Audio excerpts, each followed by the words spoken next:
My name is Anthony Burke and I'm a retired builder. I was diagnosed with mouth cancer after 30 odd years of smoking, and it came as a huge shock to me because I was very fit and strong at the time. One evening, I think when he was shaving, noticed a lump in his throat. You know, long and short of it, he had a biopsy done. Cancerous cells were found. I found out through my sister. I was at work and she rang me up and told me. You know, it's one of those things, you know, even if my dad's smoking, you never really think it's going to happen. But it was, yeah, like you come crashing down to earth pretty suddenly. I went through the surgery, had 3 operations, and the final one, which happened in November '06, was horrendous, quite frankly, both inside my mouth and both sides of around here and down here. I think seeing him like that, it just you feel completely useless. You're just a spectator, and it's immensely frustrating because you can do nothing except support him, you know, and try and cheer him up and think positive, which is hard. The 5-year clear mark, I think, was a nice landmark when that happened. That was a real nice occasion. So although we didn't exactly celebrate my dad being 5 years clear, we did celebrate not too long after, I think, my mum's birthday. Our son Carl phoned up about midday and invited us out to a meal in a local American steakhouse.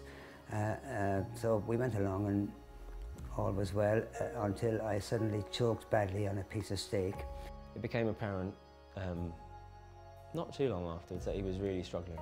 So Carl jumped around the table from the other side, started clapping me on the back. And it just didn't work at all. And there was water there on the table and he was trying to drink the water and dislodge whatever it was. But it was doing nothing. I thought I was going to die. No joke. If anything, the episode was worse than the cancer and the cancer treatment, because I realised that in a matter of seconds I'd be on the floor. The seconds were ticking away and I felt myself getting weak. And Carl then started performing abdominal thrusts. And I just remember thinking, oh, please, not like this, in a way.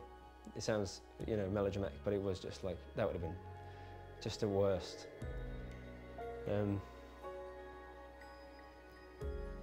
It was enough to force out this absolutely pathetic, tiny piece of gristle.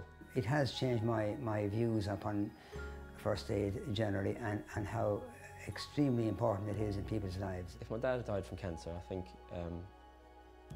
you know, we all would have felt terrible, but nobody would be sitting there feeling guilty.